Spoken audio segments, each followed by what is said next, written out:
Stories begin and stories end. At least that's how it usually goes. More often than not, the final level of a game doesn't automatically mean it's our final destination. If anything, it only means it's where everything we've learned or endured comes together, and the story has reached its climax. And if the endgame arena manages to knock our socks off through storytelling and level design, the journey will be even more worth it. While researching this, I kind of noticed a pattern with some of these level choices. Some franchises just have the same ones over and over.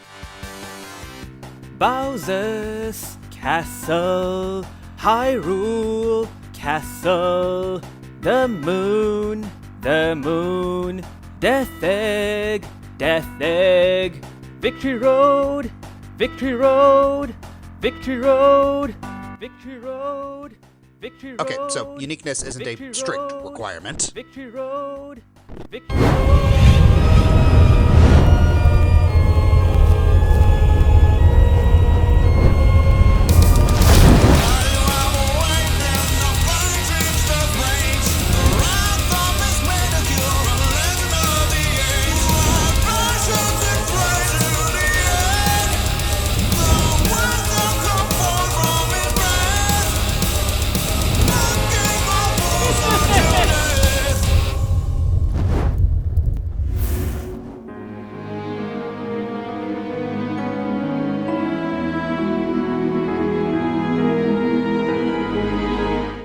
Platformers, you know them, I know them, and one of the things that absolutely makes them are their levels. Level design is paramount when the majority of the game involves you running around these worlds to collect every single little goodie you can find. And nobody understood this idea like Rareware. Between the Banjo duology and DK64, every Rareware stage was filled to the brim with personality and breathtaking scale. Yes, they could be too big for their own good sometimes, Grunty Industries, but most of the time, these worlds are amazing. And if DK64 taught us anything, it's how to end a game with a bang. Welcome to Hideout Helm, the inner fortress of the Kremlin crew and K. Rool's lair. Throughout the whole game, cutscenes showed this place as K. Rool's patience with his minions' incompetence and failures grew thinner and thinner. He wants DK Isle wiped off the map, and as you enter, K. Rool has had enough. He tells his minions to fire the Blastomatic. Even if it destroys him in the process, he wants those Kongs dead. To reflect this, you're on a time limit, and depending on how many blueprints you've collected prior, this could range from 50 to 11 minutes. If you don't shut down K. Rool's machine, it's game over. Unlike other stages, you're not collecting much here. You have to race through the hideout's defenses and make it to the inner chamber where the Blastomatic is. Not even going into the tag barrel stops the timer. You have to hurry. Then, every Kong has their time to shine. To deactivate the Blastomatic, every Kong faces 2 specifically designed minigames in K. Rool's own industrial bonus barrels, testing their skills and your abilities with them. With each Kong completing their games, another sector of the machine is shut down before the timer finally stops and you save DK Isles. With his plans foiled, K. Rool flees his ship and leaves you to loot the, well, Helm, and his own throne room, assuming you've collected the necessary battle crowns and coins to unlock everything. Between the ticking clock, K. Rool's descent into madness threatening his own men, and the music selling the desperation and urgency of the situation, Hideout Helm has the absolute finality needed to cap off the mammoth of a game that is Donkey Kong 64. Either the Kongs come out of it victorious, or not at all. For as much as people rag on DK64 for its length or backtracking, you have to give it credit when it's due, and Hideout Helm is certainly worth getting to after everything. Yes, even you, barrel minigames. Even you.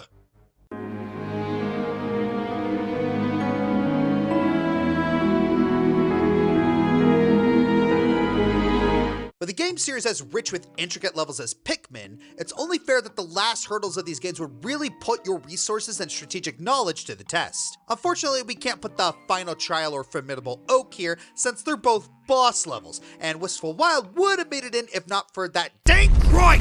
So that leaves us with Pikmin 4's Primordial Thicket. Unlike every other level in the game, this area has next to no man-made influence. While the other levels take place in a park, a sandbox, or a house, this one is purely in the wild. Shrubbery, mud, and poisonous fungi as far as the eye can see. This area is home to some of the toughest enemies in the game, bog swallows that suck up Pikmin, tall enemies like grub chuckers and baldy longlegs, and many poisonous adversaries that impede every route. Oh, and one of the games has a smoky prog in it. You know, this fellow that can kill your Pikmin instantly with a gesture? Yeah, this guy. Mud, being the most prevalent hazard in this area, is also the one hazard Ochi can't traverse. So you won't be able to cheese your way against everything with your Super Doggo this time. However, you can freeze it provided you have enough ice Pikmin at your disposal. Good luck taking 100 of them to freeze the dungeons though. And courtesy to a final level in a game where purple Pikmin exists, there's a treasure that requires 1,000 Pikmin to carry. Traverse long enough into the wilderness and you'll eventually have one last duel against Louie and finally take Olimer's dog, Moss, off his hands. Louie, however, is still out and about, and your pursuit of him eventually leads you to the discovery of the Cavern for a King. Home to the game's most devastating creatures, and at the bottom of it awaits your greatest challenge against Pikmin's most powerful ancient creature. A big pupper. The thicket itself is overall a very well-built level, though compared to other picks on this list, it doesn't have as much of a grand, story-driven weight to speak of. Really, what gives this level as much significance as it does is just more Pikmin 4. Previous games only had 4 main areas with sometimes 1 final boss area, but we get the extra mile here with not only each level being massive and complex, but we get 6 of them. It hits just the right degree of giving us more content without being overwhelming.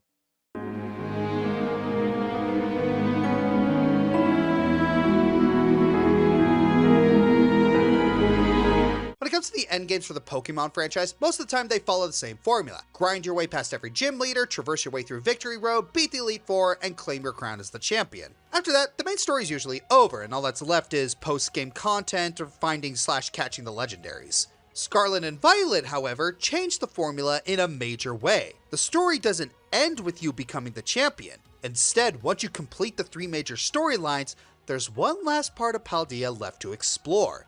The Great Crater has been a looming, mysterious presence since the beginning, forbidden to students and young trainers. But with our rivals by our side, it's time to bust this mystery wide open. Within the crater is Area Zero, an unstable landscape full of aggressive and very familiar looking Pokemon, along with several research stations. Okay, nothing too extreme yet. All the while, this haunting music made by Toby Fox himself is repeating in the background, giving a weirdly sacred feeling to the place, like a Garden of Eden. And you can't shake the feeling you're not supposed to be here. And then we get to the very bottom of the pit. We find a foreboding abandoned lab home to an AI version of Professor Sada/Turo, our buddy Arvin's estranged parent. Take note of the sudden tone shift the minute we enter the new domain. No music whatsoever. Just an unsettling atmosphere and a lot of questions we don't know if we want answered. As it turns out, the original professor died long ago and had created a time machine to bring Paradox Pokemon from the past or future to our time, and the AI reached out to us to help it stop what its late counterpart started. But the minute you try, the AI's programming causes it to go rogue and challenge you to one last Pokemon battle. Halfway through, it decides to cheat, forcing you to rely on your new legendary buddy/bike to take it out once and for all. It's just astounding how much of a tone shift Area Zero was compared to its predecessors. Having all of your rivals throughout the game following you into the unknown is surreal as it is, but this is arguably the most atmospheric final level in the series. The deeper you go down this rabbit hole, the more unsettled you feel, but the more interesting it gets. Also, dang it, I feel awful for Arvin. His parent was basically absent because of the little time-traveling folly, and now the only thing he has left of them is gone. Still, at least we got an eerie conclusion to the region's biggest mystery and the last main story of the game. You know, before she shows up!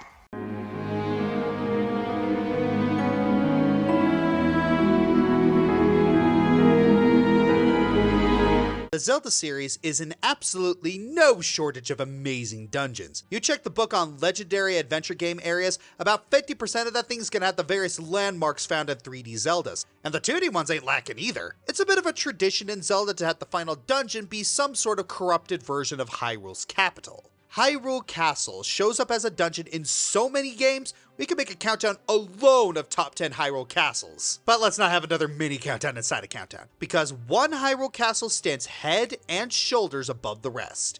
Enter Breath of the Wild. Unlike other games, Breath of the Wild's Hyrule has been splintered and destroyed for years since the game began. The world is practically a desolate wasteland infested with monsters, and at the center, always visible, is Hyrule Castle. With its form being shadowed by the storm of malice that is Calamity Ganon, it imposes no matter where you look, a constant reminder of what you need to do. Thanks to Breath of the Wild's free form of progression, you can go there at any time, but once you do, the game's tone shifts dramatically. Marching up to the imposing gates of this bastion is spine-chilling, and once the music kicks in, it really feels like there's no going back. Hyrule Castle is a seemingly impenetrable fortress swarmed with guardians and monsters of all shapes and sizes, including several Lynels. You're a one-man siege and it feels like it. Breath of the Wild's environmental storytelling is on full display here. Your somber trek up this ruined castle isn't all stacked against you though. Should you bring along the Master Sword,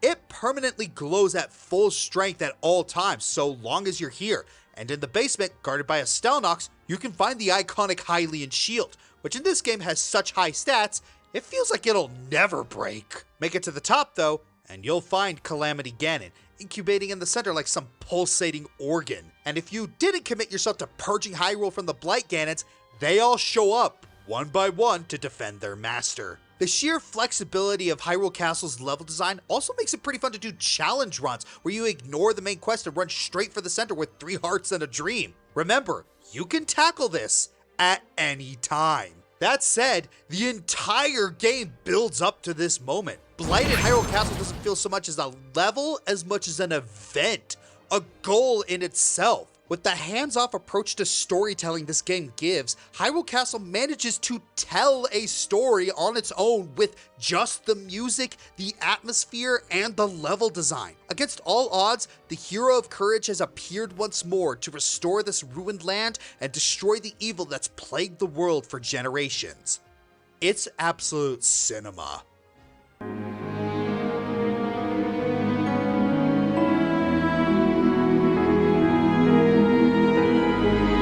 In a world pre-Thousand Year Door remake, Bug Fable served as the love letter to Paper Mario fans that aided in filling a void left by the series' more disappointing installments. Like its plumber predecessor, world building is one of Bug Fable's strong suits. Everywhere in the world of the game seems to revolve around natural bug habitats, termite caves, beehives, ant colonies, etc. But when you look at the bigger picture, Bugaria is a human backyard.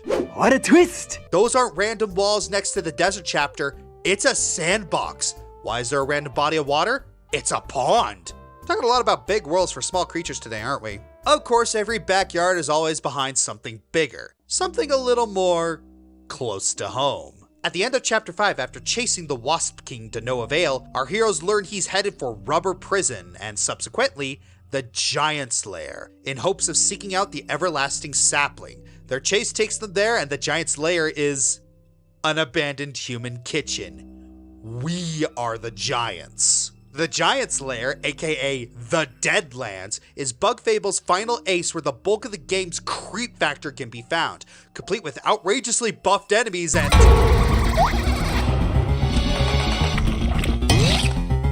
Quick question! Why in the unholy bug hell is the rumored secret to eternal life in an abandoned human kitchen guarded by giant eyeball abominations so horrendous that not even the roots of God are willing to go there? If it weren't for the final boss and ending of this game, I'd be entirely convinced that the Deadlanders ate the everlasting sapling, considering how impossible they are to kill. The abandoned Hell's Kitchen will do their final level diligence and test your abilities with higher stakes. Between the hell spawns and the final fight, it could be considered a bit of a difficulty spike, but not so much that it's frustrating. From a story perspective, the horror and toll of the Deadlands begs the question, is the sapling really worth it? Our main characters all have their own tender moments throughout the game. Vi goes through her entire savings to make amends with her sister. Leaf discovers he is the result of a cordyceps taking over the body of a moth, reuniting with the host's family. And Kabu mourns his lost adventure partners, vowing to protect Vi and Leaf from the same fate. The three heroes go through their personal trials as a team, and each of their quests is very emotional in the moment. Why go through all of the trouble of making it through the Giant's Lair just to have the component of what makes life so precious and special taken away? Honestly, this entry would have been ranked higher if the buildup had begun sooner. We never hear about the Giant's Lair until a few dialogue boxes before Chapter 6 officially begins. I also would have appreciated if the level was longer. Not that I needed to fight more Deadlanders, heavens no, but what if we went through more of the home? A deserted living room, bathroom, bedroom. It really would have added more to the atmosphere and mystery of what happened to these humans. With all that said, it's still a challenging, creepy level that does a solid job of wrapping up the legend that started it all.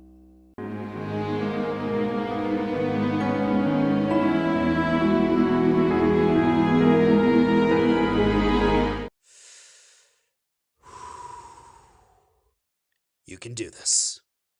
One of the crown jewels of the indie game world, Celeste is a title that thrives on two things: borderline NES level difficulty and consistently embodying its message in literal, physical form. What I mean by this is that, say, when the game wants you to think about facing your doubts and fears, there you are, facing your doubts and fears. When the hotel manager is said to be a lost soul who feels like he's chasing customers away, there he is, a lost soul chasing customers away. Such is the case with the overarching theme of the game. Madeline must discover herself by climbing her personal mountains. So you discover yourself by climbing Celeste Mountain. In Chapter 6, when an unsuccessful attempt at diplomacy between Madeline and her dark reflection, commonly referred to as Badeline, lands her at the very bottom of Celeste, her darkest hour has arrived. Why try to climb the mountain all over again when she's lost so much progress? What was the point? She climbs and confronts Badeline once more.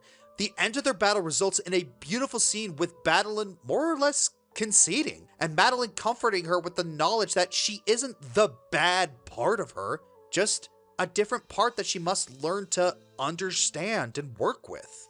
So they must climb the mountain once more, from the bottom up, together.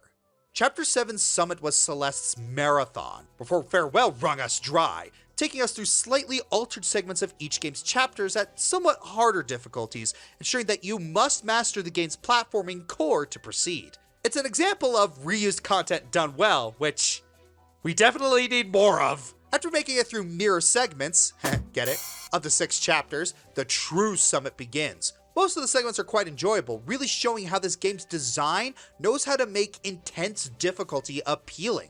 Note that I said most of the segments, because reaching some of the strawberries made drinking acid seem refreshing. Falling down the mountain and having to face herself taught Madeline more than the first climb did, and now she can scale the mountain better than ever. You, the player, know these chapters, you know these mechanics, and now you can, in theory, play them better than ever. Celeste, albeit difficult, respects your abilities at the start and your abilities to learn. It will reward you for mastering what it brings to the table. There aren't many games out there where both the protagonist and you, the player, are treated to an equally satisfying, thematically parallel ending. Madeline's self-actualization with your evolving skills is the game's reward for summiting the issues in gameplay, respectively, that brought each of you your toughest challenge yet. The game's first words echo, "You can do this," and the more you play Celeste, the more you realize that message is both for Madeline and you. Madeline climbed her mountain, and you yours. You are a mountain climber.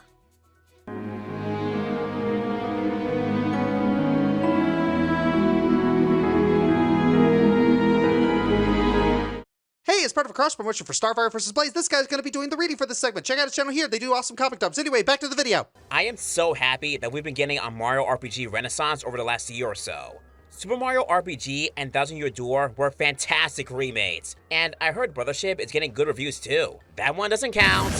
IGN reviews never count. And with that Thousand Year Door remake, a whole new generation can experience the best Paper Mario game with the best Mario RPG final dungeon. Enter the Palace of Shadow, where ghouls, flames, and puzzles await those who gathered the 7 crystal stars. Saying this area isn't a test of your skills is like saying Soulsborne games aren't a test of your patience. You start in a gothic mansion where demonic enemies and fire bars block your path. It's like if Bowser decided to hire the Addams family as his interior designers. Continuing to a tranquil yet unsettling fountain area with chain chomps and a tower filled with puzzles to get that mind racing. And ending with a mad dash through a factory where almost all your field and punter skills come to shine. Seriously, did we need a random winning ground pound block or a time switch puzzle with Yoshi? A final level isn't all puzzles and atmosphere. It's also a place for showdowns. Many difficult bosses lay before you. The mighty dragon Gloomtail wants revenge on his sister's demise. Grodus, the leader of the Ethnauts, finally gets his hands dirty to take you out. Bowser and Cammy literally drop in to try and finish you off right after. And it all ends with the fabled Shadow Queen, one of the most prophilic bosses in Mario's entire catalog, testing you with one final difficult confrontation. Why do I feel like Logan talking about all this? While the remake doesn't add anything new other than some item changes, the new soundtracks make the overall setting even better, with some motifs from old Bowser Castle themes. It's all so good! Great bosses, great level design, great puzzles, great twists. It is the whole package. This dungeon will push you to your limit with its length and difficulty. Unless you're using Danger Mario strats, then you're probably going to 2-3 turn every boss.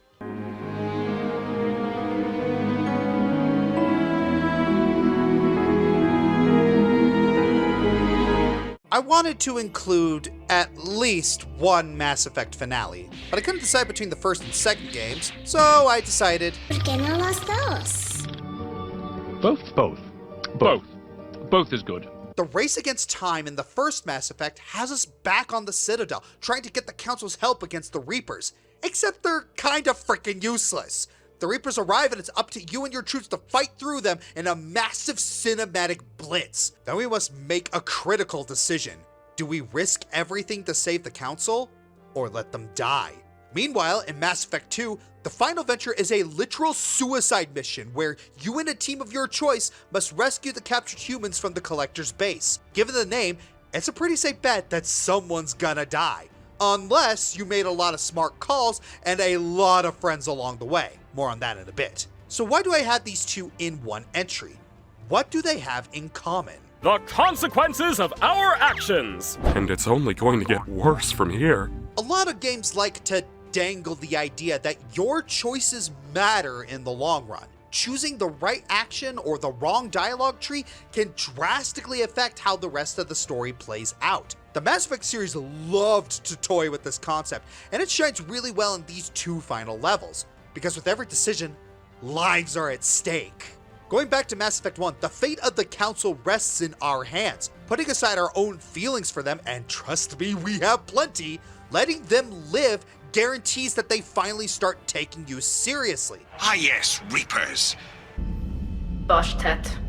For the most part. Yes, they're still useless, but at least they somewhat respect your efforts. If you decide let them rot, things take a bit of a grim turn. A whole new council is elected, we lose out on a few early upgrades, and we're kinda the big dumb bad guys in the new guy's eyes for letting the old guard perish. Yes, very sad.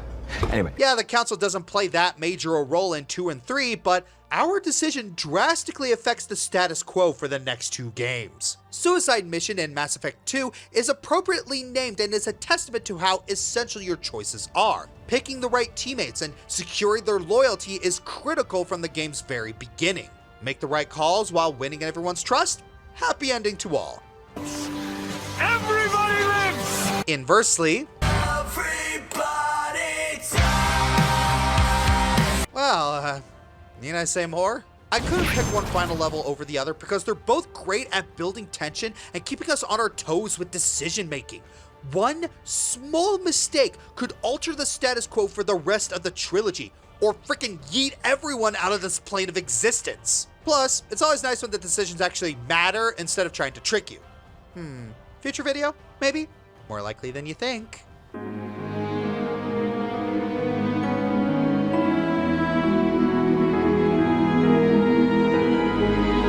One of my favorite tropes in fiction is having an ensemble of characters from different stories come together and bound on a mutual mission. It opens up a lot of opportunities for the chemistry between various protagonists of their own story that you wouldn't otherwise get from just meeting a cast of side characters on a linear adventure. And in a game like Live Alive, this premise is a given as we make our way into the final story, the Dominion of Hate. To set the scene, the demon lord Odio has awakened through the despair that engulfed the hero knight Erstid. In an effort to destroy the hopes across time, he summons all the heroes who have slain his incarnations into the Middle Ages, where they are lined up as lambs to the slaughter. Once you arrive, your chosen hero scours through the now barren kingdom of Lucresh. Aside from all the miscellaneous monsters and mini-bosses, the only signs of life you get here are the other heroes. You can recruit up to 3 of them to your team, with some requiring a little extra effort than others. Now, you can just take the team you want and march toward the final boss, but there's more to the Dominion than that. And if you want to stand a chance against the Demon King, you might want to give them a go. Each hero has a special dungeon with its own set of trials, with the hero's best weapon as a reward for traversing each. They're definitely worth your time, but best of prayers if you ever want to sit through the Trial of Keys.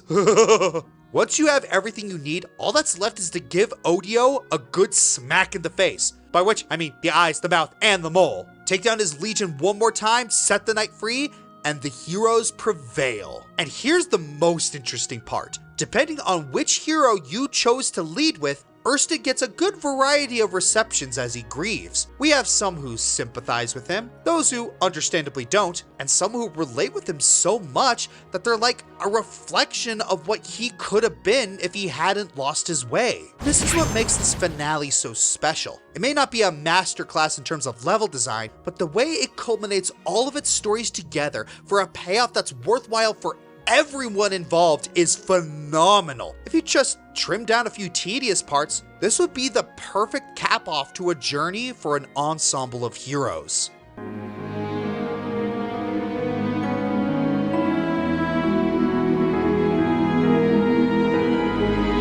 World of Dracia, Kirby Canvas Curse. I always figured Mario 64 could use more creepy laughing paintings. Apotheosis, Journey, a victory lap of beauty incarnate. Talon of God, Borderlands 2. Ever want to solo a corporate army of robots and elite soldiers to take down a crazed smug CEO? Boy, is there a mission just for you! Temporal Tower, Pokemon Mystery Dungeon Explorers. A cinematic trek up a collapsing tower as time is crumbling around you and... Wait, what do you mean there's more game after this? Day 2602, not for broadcast. The full motion video elements are fully utilized, all to make that genocidal dictator squirm. The Azure Tree, Trails to Azure, the ultimate barrier for Lloyd and friends, even if solving this crisis will lead to an even longer fight after. World Tree, Xenoblade 2, the fabled tree you were aiming for all game and you will never expect what lies inside. Kefka's Tower, Final Fantasy VI, Final Fantasy's best, 3 parties trying to overcome everything the insane magic clown god will throw at them. The Maw, Halo Combat Evolved, a decent level with an adrenaline pumping escape in the latter half. Game Over, Call of Duty 4 Modern Warfare,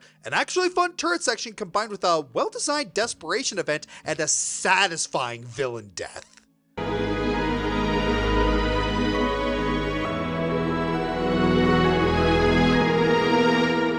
My longtime viewers may have already guessed what my number 1 is. Not just because I have a teensy bad habit of having the same number 1 in multiple lists, but because when something is number 1, it is that good. Liar.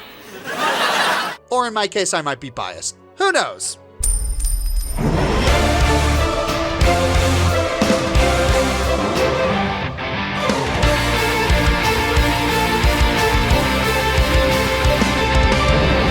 For a world that was apparently never supposed to be, it's really freaking good. Kingdom Hearts 2 has you go through a ton of different Disney worlds, usually at least twice, as you solve the many troubles caused by the otherworldly interlopers with the help of your Disney cohorts. You really want to take the fight to Organization 13, but you just can't seem to find their hideout. Well, of course not. It's lying in between realms, overlooking a random city and a truck that no one seems to know about. And what lies inside is a gauntlet designed to push you to your limit, both physically and mentally. Never mind you getting in through Axel's sacrifice, you have to start dealing with an emotional Roxas who literally forces himself out of Sora to challenge him to a climactic duel. On the way, new and powerful nobodies lay before you as you attempt to climb the castle. Xigbar confronts and taunts you, hinting at other Keyblade wielders that came before. Sora finally reunites with Riku and Kairi after 3 games, even if Riku has the appearance of an old foe. There's a simple explanation for that. Saïx and Luxord gives Sora 2 tests of will, equally difficult and, in Luxord's case, as difficult as it is gimmicky. From here, the story ramps up. You find the truth about Ansem the Wise. Riku turns back to normal and joins your party. Kingdom Hearts is destroyed and a flood of Heartless swarm the castle. Pete and Maleficent help stem the tide as you approach Xemnas. And Xemnas' confrontation leads to a conflict that will put you through the ringer way more than any boss has or will. I mentioned before how this is my favorite level in Kingdom Hearts, and it doesn't disappoint. It might not be full of puzzles or underlying themes, but it does 2 things that are needed for a great final level. One, it is where the story comes to its conclusion, where all the major players gather for one final act that satisfies the overall story. And 2, a final challenge that tests all you learn throughout the game and does so in a way that is endearing and worth the struggle. Many final levels do this in different ways, but to me, the World That Never Was does it the best. I'm the Fiery Joker, and speaking of final, the year is almost over, and soon we will know what made the list. And believe me, there's so much to choose from.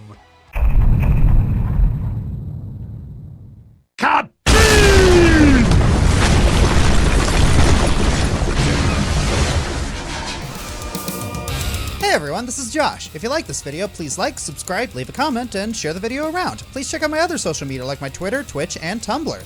Check out my other channels such as Joshua Burner for reactions and other stuff, Dragon Fighter Gaming for tabletop, and Bob Equestria for cartoons. Consider checking below the video and donating to my Patreon, Streamlabs for my merchandise, or becoming a YouTube member.